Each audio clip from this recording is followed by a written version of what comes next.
Kidlat News Updates. Mga balita ngayon, 3 dating Abu Sayyaf members sa Basilan nagbalik loob bitbit ang 18 armas. Mga gurong patungong outreach program na iligtas sa tumaob na bangka sa Zamboanga.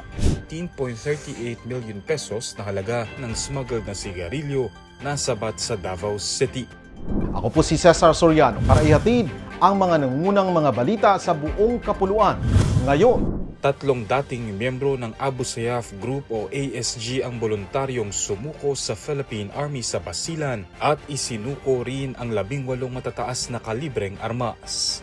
Naisakatuparan ng pagsuko sa tulong ni Reservist Brigadier General Michael Mikey Romero at ng mga opisyal ng Association of Reservists and Reservist Administrator of the Philippines o ARAPI.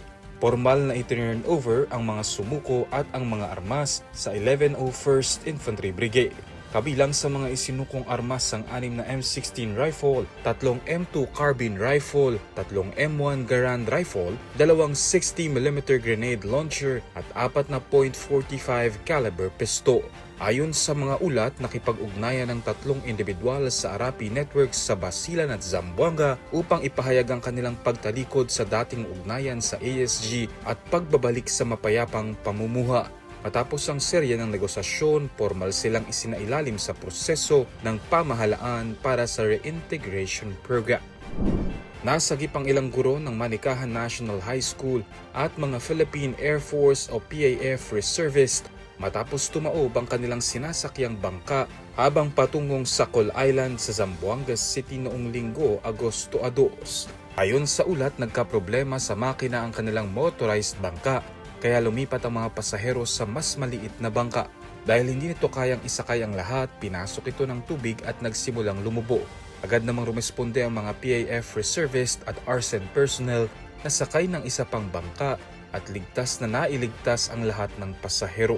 Wala namang naitalang nasawi o nasugatan sa insidente. Sa kabila ng nangyari, itinuloy pa rin ng grupo ang kanilang outreach program upang makapaghatid ng serbisyo at tulong sa komunidad ng Sakol Island. Nasamsam ng Criminal Investigation and Detection Group o CIDG at Bureau of Internal Revenue o BIR Region 11 ang tinatayang 15.38 million pesos na halaga ng umano'y smuggled na sigarilyo sa operasyon sa Nova Tierra Subdivision, Lanang, Davao City noong Hulyo at 30 hanggang 31. Inaresto rin ng mga otoridad ang isang 35 anyos na sospek na kilala lamang sa alias na Prin ng malaking volume ng iligal na produktong tabako.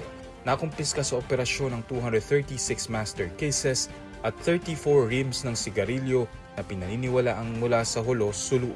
Naharap ang suspect sa mga kasong may kaugnayan sa smuggling at pagbebenta ng mga hindi nabubuwisang produktong tabako. Para sa Kidlat News Channel, ako si Renzel Linon, nag-uula. ako po si Cesar Soriano, kasama nyo sa bawat pagputo ng balita.